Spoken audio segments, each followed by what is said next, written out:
बिस्मिल्लाहिर्रहमानिर्रहीम। अस्सलाम वालेकुम। मैं हूं जमशेद खान। आज हम बात करेंगे यहाँ पर गोरखपुर कुछ फासले पर जो है यहाँ पर अडियाला जेल है और यहाँ पर जो है मुलाकातों का दिन है। लेकिन मुलाकातों के हवाले से जो बात है वो हम बाद में करेंगे। पहले बात करेंगे सुहेल अफरीदी के यहाँ पर दौरा सिंध के हवाले से। दौरा सिंध के यहाँ पर शुरू होते ही यहाँ पर एयरपोर्ट पर उनको अजरक और टोपी पहनाएगी। सिंधी टोपी जो है वो एक पहचान है, अजरक एक पहचान है इज़्ज़त और एहतराम की। लेकिन शायद उनको सुहेल अफरीदी साहब को और उनकी टीम को जो है ये इज़्ज़त जो थी वो रास नहीं आई और उन्होंने इसके बदले में वो गालम गलोच की कि यहाँ पर उसके मेज़बान भी हैरान हो गए। और उसके बाद आपने देखा कि किस तरीके से यहाँ पर फेडरल यहाँ पर जो चैम्बर ऑफ कॉमर्स वाले उन्होंने हाथ खड़े कर दिए कि आपको हम दावत पे नहीं बुला सकते। इसी तरह मुराद अली शाह ने भी उनकी गालम गलोच देखकर यहाँ पर तौबा इस्तग़फ़ार किया और उन्होंने कहा कि भाई जी आप जिधर हैं उधर ही रहें। एक जानिब यहाँ पर इंसाफ की बात की जाती है, कानून की बात की जाती है, तो दूसरी जानिब आपने देखा कि एक सूबा के जो चीफ एग्जीक्यूटिव है दूसरे सूबे के ना कानून का एहतराम कर रहा है, ना उनके लोगों का एहतराम करना वो इज़्ज़त दे रहा है जो वो उनको इज़्ज़त दे रहे हैं। इसके बदले में वो गालम गलोच कह रहा है। इसके साथ साथ दफ़ा 144 नाफिज थी, लेकिन उसके बावजूद यहाँ पर एक चीफ एग्जीक्यूटिव जो सूबे का जिसको एक समझदार इंसान समझा जाता है उसने ना सिर्फ इसकी खिलाफ वर्जी की बल्कि बार बार यहाँ पर जो सूबाई हुकूमत के कवानीन थे उनका मजाक उड़ाया और उनकी धज्जियाँ बिखेर दी।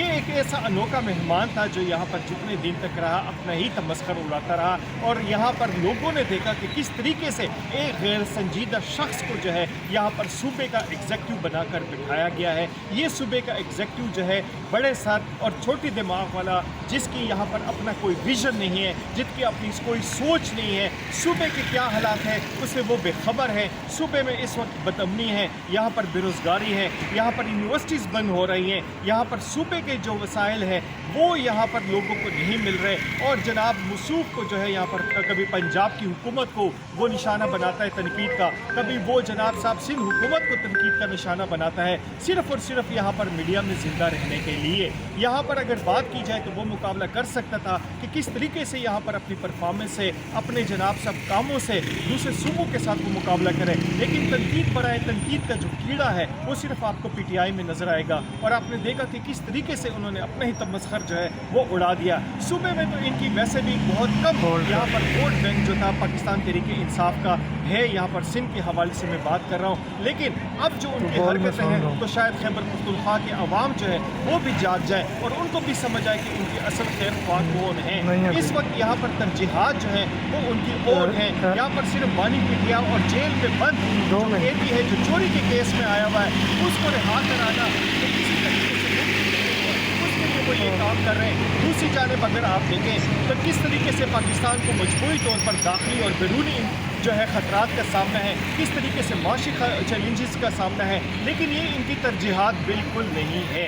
यहाँ पर ऐसी बात करते हैं जिस तरह कभी इमरान खान कभी वज़ीर आज़म ही ना रहे हो। इमरान खान यहाँ पर वज़ीर आज़म रहे, चोरी के केस में इस वक्त वो अडियाला जेल में बंद है।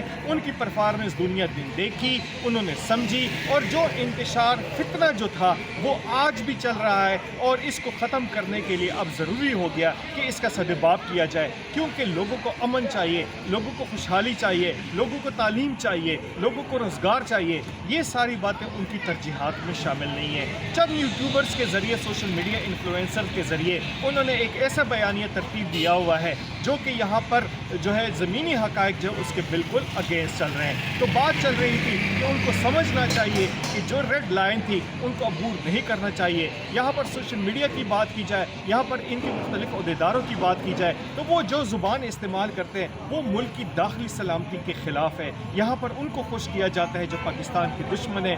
भारत जो है मुसलसल यहाँ पर उनकी जो है मुख्तलिफ तकारीर जो है पीटीआई की वो कोट करके यहाँ पर मीडिया में चलाते हैं और इसका सिर्फ एक ही मकसद है कि किसी तरीके से यहाँ पर पाकिस्तान को बदनाम किया जाए। पाकिस्तान में बदनामी जो है यहाँ पर उनको बहुत वारा करती है, चाहे बैरून मुल्क बैठे हुए यूटी हो या अंदरून मुल्क उनके यूट्यूबर है। उनका सिर्फ एक ही मकसद है कि पाकिस्तान को दाखिली तौर पर और खारजी तौर पर मुख्तलिफ मसाइल का शिकार बनाया जाए। ये वक्त आना है कि जिस तरह आपने ईरान में देखा, लीबिया में देखा कि जिस तरीके से इंतशार रचाया गया और यहाँ पर अच्छे खासे ममालिक थे उनको यहाँ पर दिवालिया बनाया गया। दिवालिया बनाने की तो ये दुआएं करते थे, लेकिन इनके मुंह में खाक कि इनकी ये ख्वाहिश कभी पूरी नहीं हुई। इसी तरह दाखिली सलामती और खारजी सलामती के हवाले से भी जो उनके अज़ाइम हैं, यहाँ पर मुख्तलिफ दहशतगर्द तंजीमों के साथ ताल्लुकात हैं, यहाँ पर खारजियों की जो उनकी फैसिलिटेशन है, अब वो ढकी छुपी हुई बात नहीं। और इंशाअल्लाह अनकरीब वो दौर आने वाला है कि ये फितना और फसाद अपने अंजाम को पहुँच जाएगा। इजाज़त दीजिए, अल्लाह हाफ़िज़।